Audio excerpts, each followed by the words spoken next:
One unit کے قیام سے مغربی پاکستان کے سارے صوبے اور مشرقی پاکستان سب کو ملا کر کے ایک ہی یونٹ کر دیا گیا۔ قائد اعظم کا جو خیال تھا وہ یہ تھا کہ اگر ایک صوبے کی زبان کو فوقیت دی گئی تو کل کو پنجاب، بلوچستان، سندھ، خیبر پختونخوا یہ لوگ اپنی اپنی زبانیں منوانے کے لیے پھر آگے آ جائیں گے۔ 1962 میں چین اور بھارت کی جنگ ہوئی تھی جس میں بھارت کو شکست فاش ہوئی تھی، تو بھارت وہ اپنی مار بھولے نہیں تھے چینیوں کے ہاتھ، اس لیے اس پہ عمل کیا اور مشرقی پاکستان کے اوپر حملہ نہ کیا۔ مفتی بحرانی نامی تنظیم جو ہے جو گوریلوں پہ منحصر تھی، پہلے اس میں اپنے سپاہی بھیجے، پھر بنگالیوں کو ریکروٹ کیا اور آخر میں آ کر کے بھرپور حملہ کر دیا اور مشرقی پاکستان ہم سے جدا ہو گیا۔ بسم اللہ الرحمن الرحیم۔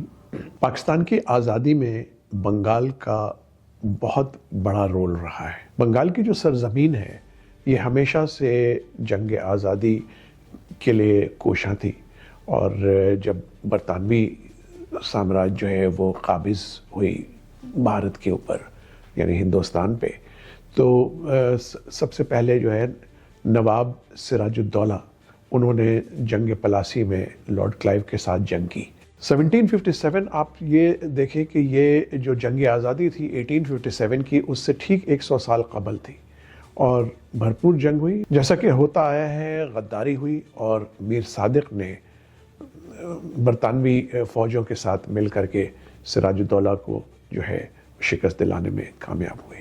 اس کے بعد نام آتا ہے شہید تیتو میر کا۔ شہید تیتو میر بھی بہت بڑے جانباز تھے اور انہوں نے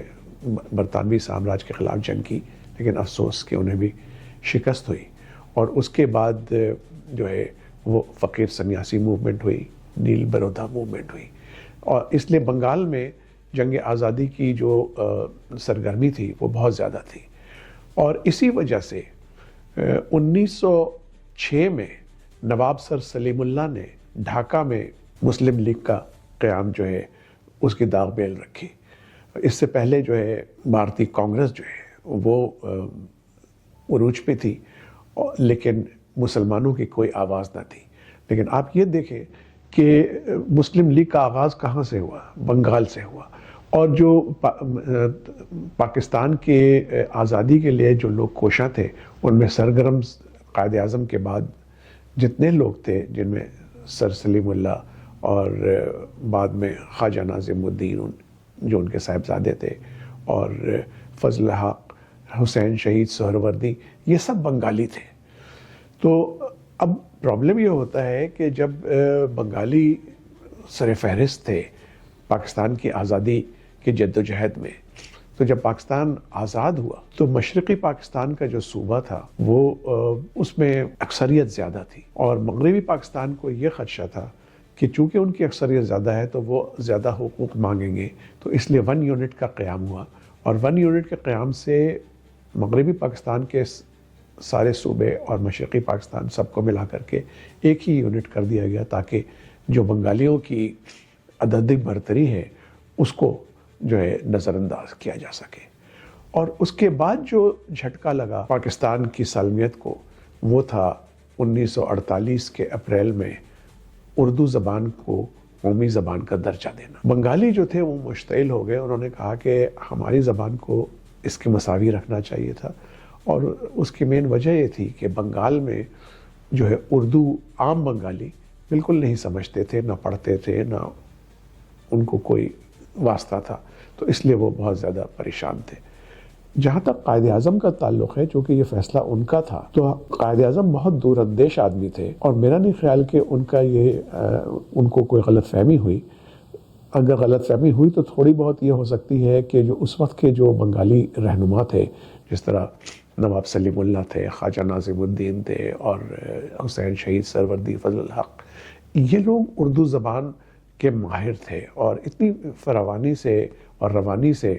اردو بولتے تھے کہ قائد اعظم کو یہی اندیشہ تھا کہ یہ لوگ اردو سے اچھی طرح واقف ہیں، لیکن عام بنگالی نہیں جانتے تھے۔ لیکن قائد اعظم کا جو خیال تھا وہ یہ تھا کہ اگر ایک صوبے کی زبان کو فوقیت دی گئی تو کل کو پنجاب، بلوچستان، سندھ، خیبر پختونخوا جو آج کہلاتا ہے، اس وقت صوبہ سرحد تھا، تو یہ لوگ اپنی اپنی زبانیں جو ہیں علاقائی زبانیں اس کو جو ہے منوانے کے لیے پھر آگے آ جائیں گے. لیکن افسوس یہ ہے کہ قائد اعظم تو یہ کام کر کے اور جس کے اوپر بہت زیادہ ناراضگی کا اظہار کیا بنگالیوں نے، اور 1952 میں اتنے زیادہ رائٹ ہوئے کہ اس میں 6 بنگالی جو ہیں وہ طالب علم وہ شہید ہو گئے پولیس کی گولیاں کھا کر کے. اور جس کے بعد سے بنگالیوں نے ڈھاکہ میں شہید مینار بنایا، اور یہ شہید مینار ہی جو ہے وہ بعد میں بھی بنگالیوں کی ہر پروٹیسٹ ریلی، ہر موومنٹ اس کا جو ہے وہ محور رہا. تھوڑا سا آگے چلتے ہیں کہ مغربی پاکستان میں عام خیال یہ تھا کہ بنگالی پست قد ہے، ان کا رنگ سانولا ہے، اور یہ ایک انفیریئر یعنی کہ کم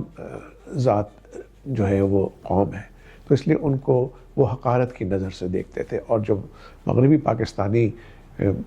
مشرقی پاکستان میں پوسٹ ہوتے تھے، خواہ وہ بیوروکریٹ ہوں یا فوجی ہوں، وہ یہ سمجھتے تھے کہ ہم یہاں ان پہ حکومت کرنے آئے ہیں. لیکن مشرقی پاکستان کے جو باسی تھے ان کو یہ بہت گراں گزرتا تھا، اور یہی وجہ ہے کہ تھوڑا سا ان کو احساس ہوا کہ ہمارے ساتھ سلوک جو ہے وہ مساوی نہیں کیا جا رہا. پھر مشرقی پاکستان کا جو سب سے بڑا پروڈکشن تھی وہ جوٹ کی تھی، اور جوٹ جو ہے یعنی پٹسن، اس سے بہت زیادہ زر مبادلہ کمایا جا رہا تھا. اور بنگالیوں کا یہ خیال تھا کہ جتنا زر مبادلہ ہے وہ مغربی پاکستان کی ترقی پہ لگ رہا ہے اور مشرقی پاکستان پہ نہیں، تو اس لیے وہ اس بات سے بہت زیادہ پریشان بھی تھے. اور اس امر کو لے کر کے بعد میں جو لیڈر ابھرے یا اس میں عام لوگوں کے دل میں نفرت کے بیج بوئے گئے، وہ یہی تھے کہ تمہارے حق کا جو ہے وہ پیسہ اور زر مبادلہ وہ مغربی پاکستان اس سے فائدہ اٹھا رہا ہے. قدرت اللہ شہاب کا نام آپ نے سنا ہوگا، جو کہ بہت مشہور بیوروکریٹ تھے، اور ان کی کتاب شہاب نامہ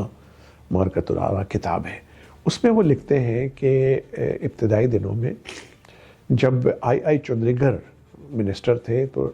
قدرت اللہ شہاب ان کے نیچے انڈر سیکرٹری تھے، اور ایک میٹنگ ہو رہی تھی فیڈرل منسٹرز کی،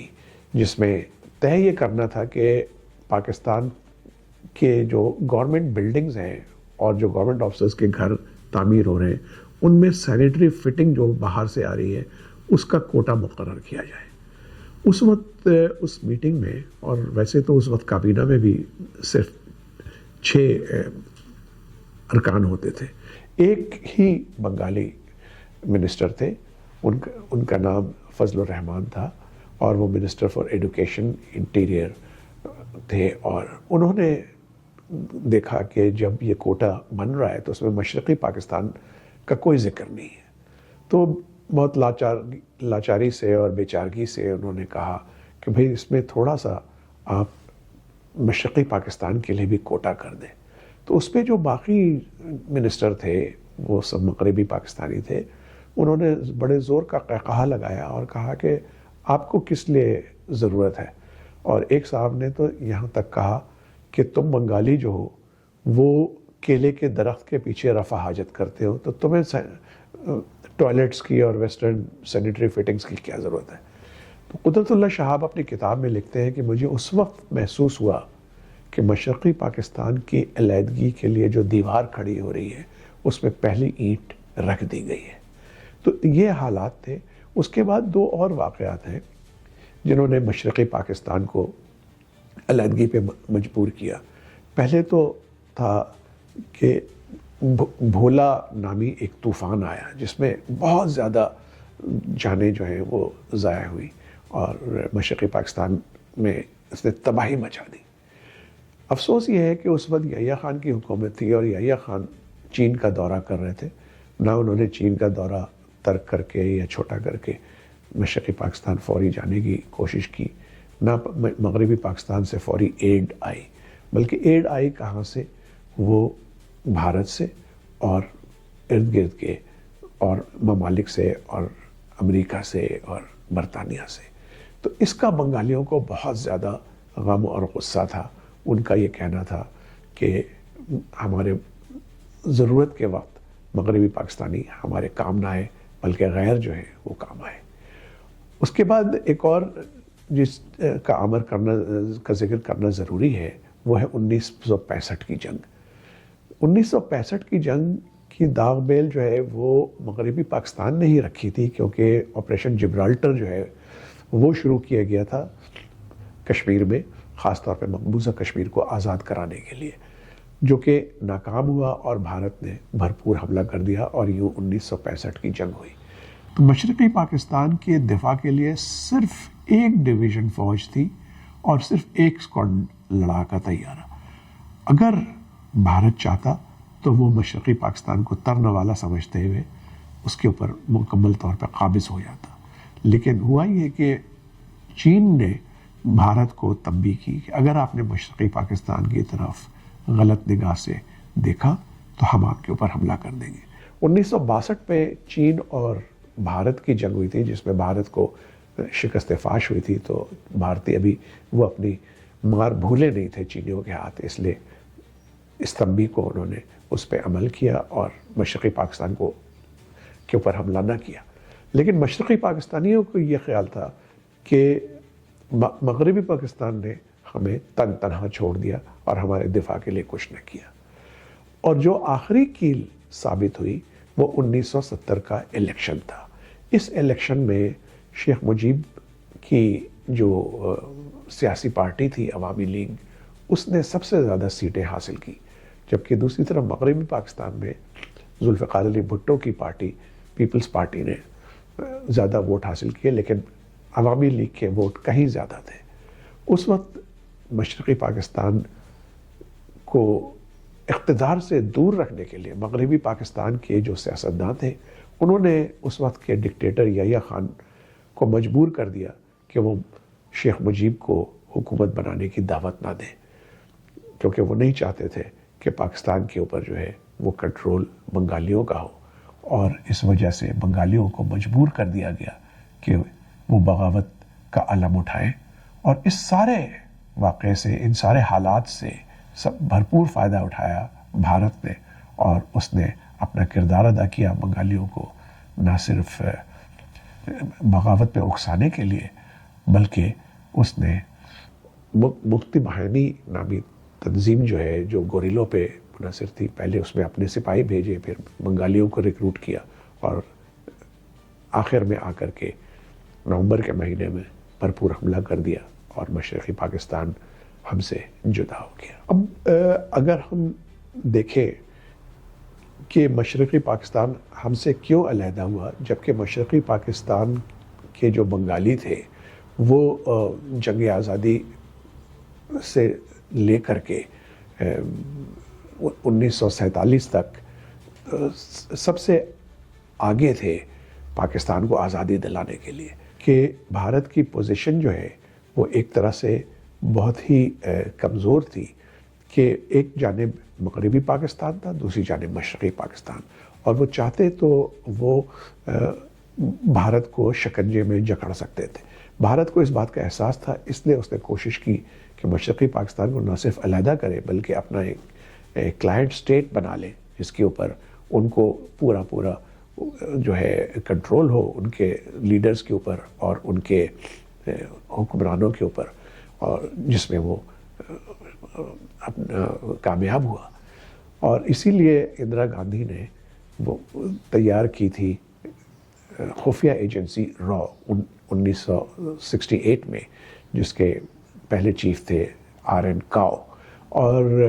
کاؤ صاحب کو جو پہلا حکم دیا گیا تھا وہ یہی تھا کہ مشرقی پاکستان کو علیحدہ کرنا ہے. تو اگر ہم دیکھیں کہ سانحہ سقوط ڈھاکہ جو ہے وہ اس کی مین وجوہات تو مغربی پاکستان کے سیاسی اور فوجی حکمرانوں کی کوتاہیاں اور غلطیاں تھیں جو انہوں نے مشرقی پاکستان کے اوپر جو ہے مسلط کی. لیکن اس کا بھرپور فائدہ اٹھایا بھارت نے. اب جب اتنے سال 50-52 سال بیت چکے ہیں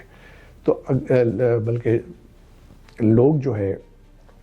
حسینہ واجد کی حکومت کے جانے کے بعد بنگالی، ان کو یہ احساس ہو رہا ہے کہ ہم پاکستان سے علیحدگی نہیں چاہتے تھے، ہم صرف اپنے حقوق چاہتے تھے. اور شیخ مجیب الرحمان بھی یہی کہتا رہا کہ ہم علیحدگی نہیں چاہتے تھے. تو اب اگر دیکھا جائے تو حالات اتنے مخدوش ہو گئے تھے کہ مجبوراً ہم سے مشرقی پاکستان علیحدہ ہو گیا، لیکن ابھی بھی وقت اتنا نہیں گزرا کہ ہم کم از کم اچھے تعلقات تو برقرار رکھ سکتے ہیں، جس کی جانب اب کوششیں کی جا رہی ہیں.